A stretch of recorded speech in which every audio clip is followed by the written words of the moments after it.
En la vida hay cosas increíbles, fabulosas. Hay tanto por qué vivir y disfrutar. Pero hay situaciones en la vida de las cuales nosotros debemos de huir.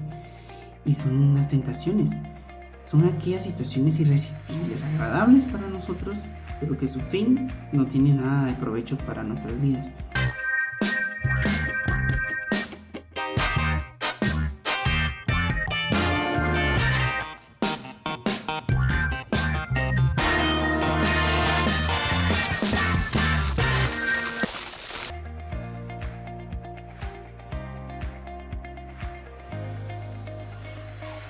Hoy quiero centrarme en la parte del desorden sexual, que es un tema un poco tabú, un poco dejado por un lado, porque se da por sentado que los jóvenes, quizás los de la iglesia, no van a caer en eso.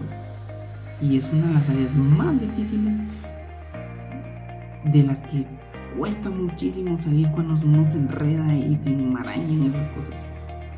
Pero para poder caer ya en un desorden sexual, en el pecado, tiene que haber unos pasos graduales. Y para eso quiero ver una lección muy importante para nuestras vidas, y es la de Pedro, la que Pedro nos deja cuando él niega a Jesús. Pedro no niega a Jesús de un momento a otro, sino que lo hace de forma gradual.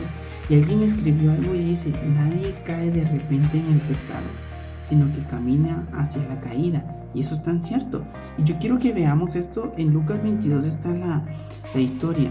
Yo la voy a desglosar en las partes que me interesan, pero el capítulo completo da la historia de Pedro. Y yo creo que la primera parte y el primer escalón para que Pedro caiga en la tentación de negar a Jesús es cuando descuida la palabra. Jesús mismo le advierte y le dice: Simón, Simón, he aquí Satanás os ha pedido para zarandearos como a trigo, pero yo he rogado por ti que tu fe no falte, y tú, una vez vuelto, confirma a tus hermanos. O sea, unas horas antes de los acontecimientos de que Pedro lo negara, Jesús le advierte y le dice que el diablo lo está pidiendo. O sea, se acerca un problemón, y Pedro toma esta palabra así como yo lo veo como que no le toma una suficiente importancia, sino que lo deja pasar, y realmente la palabra correcta es que la descuida. Dice la palabra de Dios en Salmo 119:9: ¿con qué limpiará el joven su camino? Con guardar su palabra. En mi corazón he guardado tus dichos para no pecar contra ti. La palabra del Señor. Este es el primer paso cuando nosotros vamos a caer en una tentación. Descuidamos su palabra, la tomamos por menos. No tengo ganas de leer la Biblia, pues eso ya me lo sé, eso tal vez no. Y la otra es la confianza en uno mismo. Vemos que Jesús, después de decirle esto, Pedro le dice: Señor, dispuesto estoy a ir contigo no solo a la cárcel, sino también a la muerte. Y dice en Mateo 26:33, donde yo noto un poco más de orgullo de Pedro ahí, dice: aunque todos se escandalicen de ti, yo nunca me escandalizaré. O sea, realmente Pedro le dice: yo puedo con esto, y es hasta como: yo soy más fuerte y fiel que los demás discípulos, yo voy a ir contigo, Jesús. Y tiene demasiada confianza en sí mismo, y eso pasa con nosotros los cristianos. Pues si llevo tanto tiempo en la iglesia, pues si he ido a todos los cultos, ¿cómo va a ser que yo voy a caer en eso? Y después puede ser que nosotros veamos que alguien cae en algún pecado y nos escandalizamos, pero tenemos ese cierto aire de superioridad, como: pues yo no voy a caer ahí, es que aquel cayó, pero es que aquel sí se pela, pero yo no caería hasta en eso. Pero es demasiada confianza en sí mismo. El paso 3 que yo veo en Pedro es que él descuidó la oración. Después de que pasó esto, se fueron a Getsemaní, y Jesús les pide que velen y oren para que no entren en tentación, y ya sabemos la historia, que ellos pues se duermen y Jesús los reprende. Pero realmente acá vemos de que Pedro no ora. Pedro descuidó también la oración, y o sea, son los pasos antes o previos a pecar. Y de ahí vemos que Pedro tiene una como falta de compromiso, porque cuando ya agarran a Jesús, el mismo Pedro que le había dicho: Jesús, yo voy a ir a la cárcel, que yo voy a estar ahí por ti, y esto y lo otro, cuando lo agarran, dice la Biblia que Pedro lo va viendo de lejitos y lo mantiene como con distancia. Y esto lo podemos ver como una falta de intimidad. Pedro realmente no tenía un compromiso con Jesús. Él estaba como de lejos, y no se puede seguir al Señor de lejos. Y eso sucede en la iglesia cuando estamos en el culto, pero nuestra mente está por allá.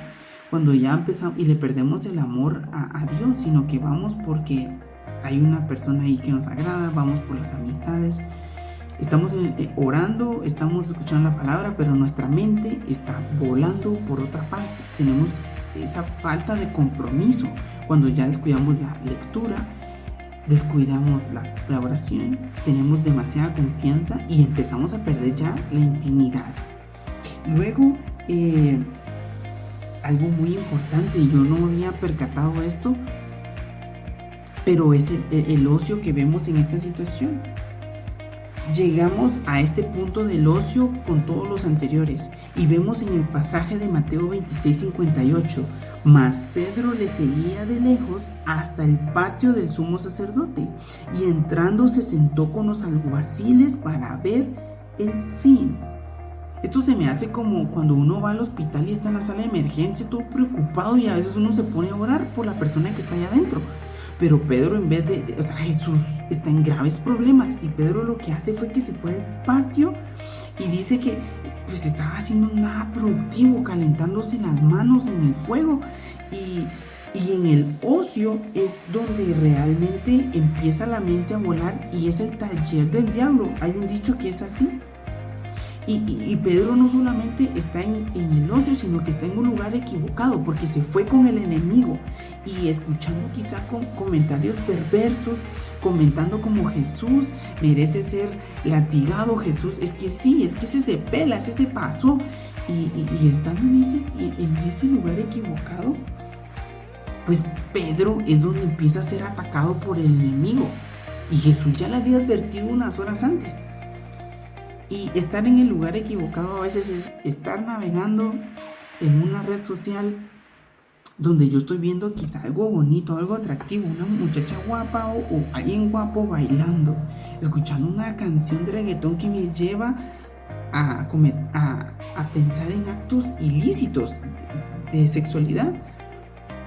Y a veces no es necesario siquiera participar, es solo es tener a los amigos que comparten, y que yo esté pasando y alimentándome de eso una tras otra. Estar escuchando chistes subidos de tono, conversaciones sucias, pláticas inmorales, quizá en las redes sociales, pero yo no participo, pero estoy ahí de oyente, estoy inactivo, pero me estoy absorbiendo todo eso. Salomón en Proverbios 4:14 nos dice: no entres por la vereda de los impíos, ni vayas por el camino de los malos. Déjala, no pases por ella, apártate de ella, pasa de allí. Y a veces nosotros somos un poquito renuentes y nos quedamos porque creemos que tenemos ese punto de que, está un poquito sabroso, pero yo me puedo regresar. Sí, estoy jugando con esa cosa, pero todavía estoy en un punto de que me puedo regresar.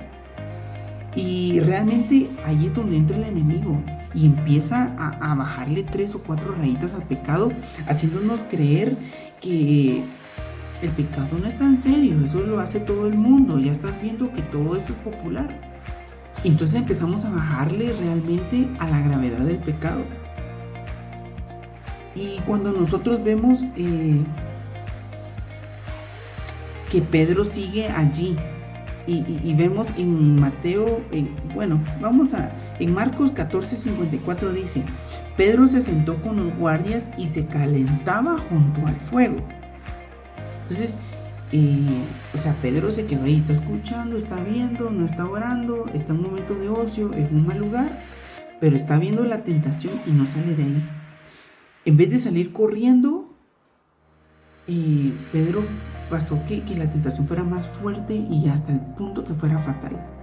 ¿Qué pasa cuando nosotros estamos viendo algo en la televisión se están empezando a desnudar, ya sabemos qué va a pasar. Pero ya no nos pesa ponerle pausa o adelantarlo, porque pues tengo confianza en mí mismo, no pasa nada. O sea, vemos la tentación y ya no nos causa aquello de huir.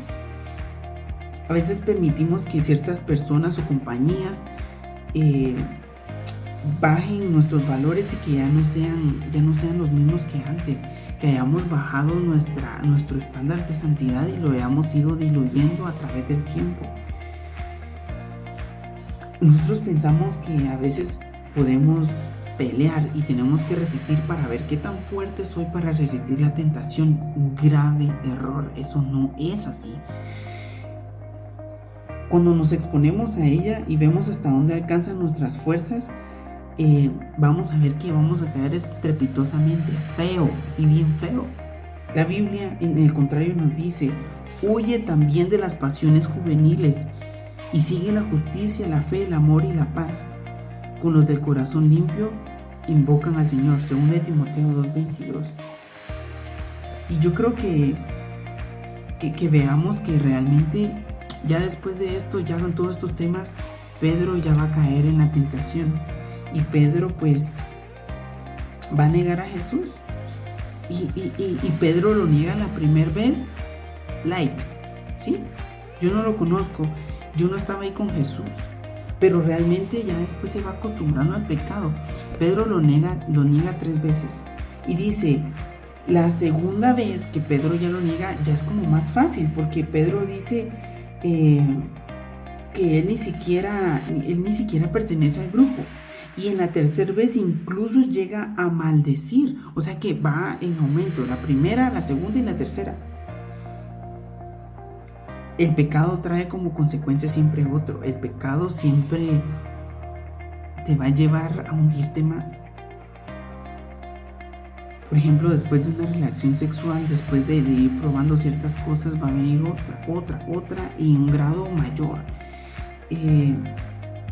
Pero sabes, el pecado no solo destruye tu propia vida, destruye la vida de otros, la de tu familia, tu futuro, tu testimonio personal, y muchas veces te saca hasta de la iglesia. Cuando ya uno cae en el pecado, tu conciencia te tilda y te dice: ¿por qué lo hiciste? Y empieza ese dolorcito ahí adentro. Cuando pasa la negación de Pedro, Jesús lo ve. Y cuando ve la triste mirada de Jesús, Pedro se acuerda de las palabras que le había dicho. Y dice que Pedro se va. Y ese es un momento triste en nuestras vidas, porque la tentación y el pecado nos va a hacer que nos acuse. Y el diablo es tan bajo que no solo nuestra conciencia, sino que él nos provoca o nos pone las tentaciones y nuestra carne cede y nosotros nos vemos acusados por él y nos lo está recordando constantemente. Y realmente no tenemos una buena conciencia. Y ya después, para terminar lo de Pedro, dice más adelante en el versículo 62 de Lucas: y Pedro, saliendo fuera, lloró amargamente. Cuando más recordaba su fracaso, yo creo que Pedro lloraba más y lloraba más. Y la tentación se presenta como algo que nosotros debemos de tener a toda costa, algo como apetecible, que sin eso no puedes vivir. Te presenta el pecado como todos los colores del arco iris, algo bonito, pero cuando tú lo tomas, no te pasa como la factura, no te dice cuál va a ser el total. Y yo quiero que veas esto. Cuando hay desorden sexual, las primeras veces te vas a sentir profundamente avergonzado y le vas a ir a pedir perdón a Dios y vas a llorar. Pero en los pocos días, si no hay un arrepentimiento, te vas a encontrar en la misma situación y vas a caer más fácil que la primera. Todos nosotros estamos constantemente siendo tentados, bombardeados en distintas áreas, desde los más jóvenes hasta los más adultos, desde los recién convertidos hasta los más espirituales. Aquí ninguno se escapa. Y lo peor es que cuando caemos en esas tentaciones, nosotros lo que hacemos es de que buscamos excusas, echándole a ver a quién le cae la culpa. Si a un compañero, a un espíritu inmundo, a las circunstancias, pero no vemos que nosotros fuimos los que caímos. Y yo quiero ver en este punto, cuando tú caes en una tentación sexual, vas a gozar unos minutos, es algo increíble, es algo rico, pero yo tengo unas cosas acá y quiero compartirlas contigo. Cuando tú caes en una tentación, no te muestra el posterior sentimiento de culpa, eso que vas a vivir, que es increíblemente duro. No te muestra los embarazos no deseados que pueden llegar a tener una fornicación. Las madres solteras que pueden llegar a estar por unos momentos de gozar. La vida se les hace añicos.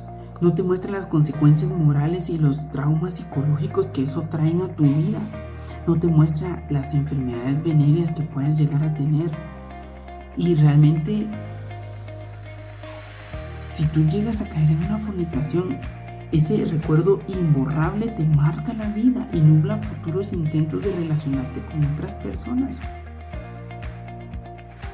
Al final de la vida, la tentación te marca una vida amargada, desdichada, sin sentido, malgastada, sin futuro y sobre todo una angustia, una carga que llevas encima. Y eso te hace saber que fuiste en contra de la voluntad de Dios. Y es algo de las cosas más difíciles de sobrellevar en la vida. Para el colmo de todo esto, nosotros como humanos no podemos hacer nada. A veces cuando uno cae en la tentación, uno trata de autodisciplinarse. Y no, es que yo me voy a castigar, yo voy a estar duro conmigo. Pero no por más que seas un religioso, no porque hagas buenas obras, porque te sientes culposo y la conciencia no te deja tranquilo. Por más que tengas una ideología o hagas un esfuerzo sobrehumano, siempre vas a tener esa naturaleza pecaminosa. Y eso te va a seguir y te va a seguir. ¿Y sabes qué es lo que hace ese pecado? Confunde tus pensamientos, debilita la comunión con Dios, perturba tu paz, corrompe tu conciencia, expone a tu corazón a que sea endurecido y da una pérdida de la disciplina. Esto es algo muy delicado. Y yo quiero que tú entiendas esto. Nosotros somos como una muralla, pero para que el enemigo llegue al centro, tiene que quitar de la ciudad todas las murallas. Y en Proverbios 25-28 dice: como ciudad sin defensa y sin murallas es quien no sabe dominarse. ¿Y sabes qué es lo que pasa con la pornografía? Con la inmoralidad sexual, que te promete satisfacción, pero te reduce con el tiempo ese placer y vas queriendo más y más y más. Y lo que hace este problema es que realmente te baja la disciplina hasta los suelos y te quita el dominio propio. Y como vimos en Proverbios, cuando se te es quitado el dominio propio, tu ciudad es como una ciudad sin murallas, sin defensa, y el enemigo te ataca. Cuando la pornografía viene y te baja tus defensas, cuando te quita tu dominio, el enemigo te va a hacer trizas. Y lo más triste es de que uno lo trata de ocultar, pero tu conciencia está allí todo el día. Y a veces uno puede decir, pero ¿por qué puedo caer? Y a veces es porque uno se siente ansioso. Porque a veces necesitamos ese tiempo de intimidad con Dios y en vez de llenarlo con su presencia, vas y lo llenas con algo que no es lo correcto. Ese tiempo donde tú estás a solas y que nadie te ve, tu conciencia está allí y esa carga la vas a llevar por mucho tiempo. Solo se es cambiado por esta situación si la convicción toma el control de tu alma. Y esto va a seguir un definitivo arrepentimiento en tu vida. Solo que estés totalmente convencido en tu alma y que tú te arrepientas y que le entregues esa parte a Dios, pero que de verdad te vayas por otro rumbo. Y realmente nosotros tenemos que dar frutos de arrepentimiento. Y los frutos de arrepentimiento son aquellos que se dan cuando nosotros cambiamos de rumbo. Cuando yo pido perdón y quiero arrepentirme, es un cambio de rumbo en mi vida. Dios tiene un cambio para nosotros, pero realmente la clave para tener una vida de victoria sobre este pecado es que el Espíritu de Dios mora en nosotros, y eso lo llevamos cuando nosotros ya no descuidamos la palabra, la oración, la confianza en sí mismo. No somos orgullosos. Ya cuando nosotros venimos y todos los pasos que vimos anteriormente, como le pasó a Pedro, nosotros no vamos a caer en ese mismo tipo de situaciones.